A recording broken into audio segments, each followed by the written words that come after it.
For people who believe in nature and people who are atheists, what if you're wrong? What if God does have a plan? What if Jesus is coming back? What if there is like a last day?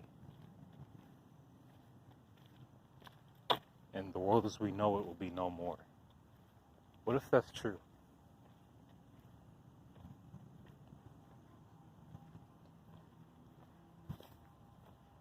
And this is specifically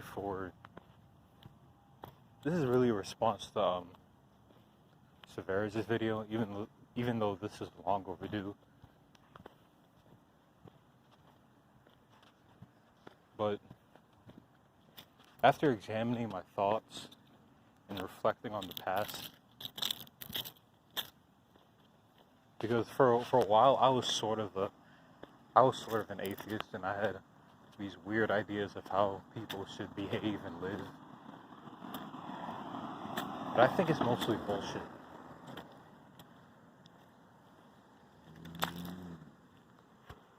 So for people who are sort of atheists, they don't believe in any religion or anything, but they're like nature worshippers. They believe in these fifth dimension and raw foodism, something. I'm not against any of that. Like in terms of dietary practices, I'm not against that. But specifically, if you were so into nature, what's stopping you from living in the wilderness? Because they'll talk about, oh, religion is man-made, and humans are animals. Humans are just like animals. Well, if that's the truth, what's stopping you from living in the wilderness? There you can eat all the raw food, the raw fruits and meats that you want.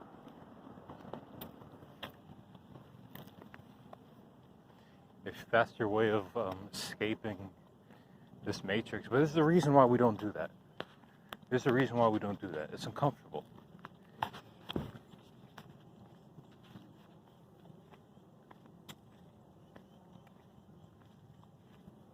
So all this is really... And I was the same way. I had like the same beliefs, and I wanted to do the same dietary practices. I thought I'll escape my God, basically. I thought I'll escape God.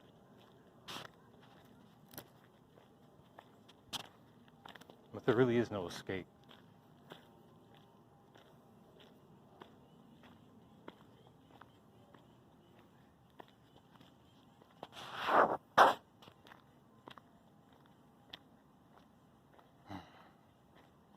Trying to think of what to say.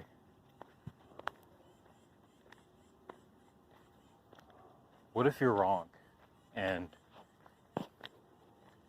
you see, the thing is,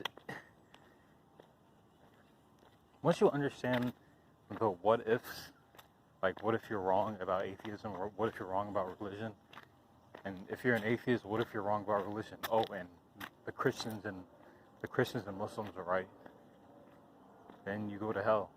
Wouldn't that be like a worse alternative? So what's really driving your atheism? There has to be a bigger picture, because once you examine your flawed, once you examine how you could be wrong in certain aspects,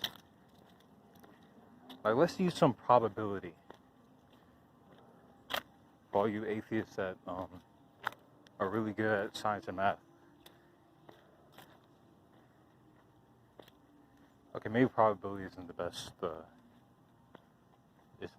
way to describe this, but take it like this. If we lose, okay, we die, and that's it.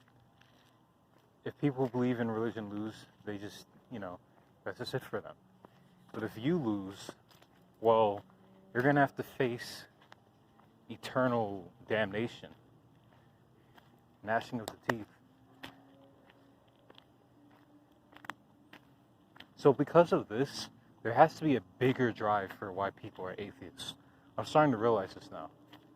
And that atheism is not because, oh, I don't know if God exists, or I just don't believe that God exists, or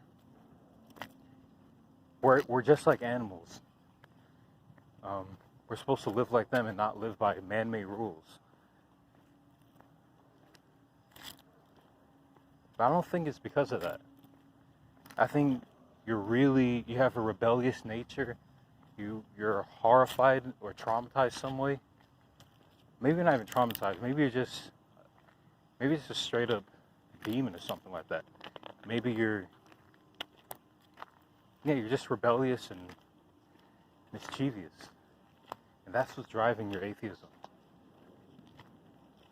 Not because you're so smart, or because you know everything, or because you learn this secret technique on how to access the astral plane, or because you memorize the Bible well. It's because you're rebellious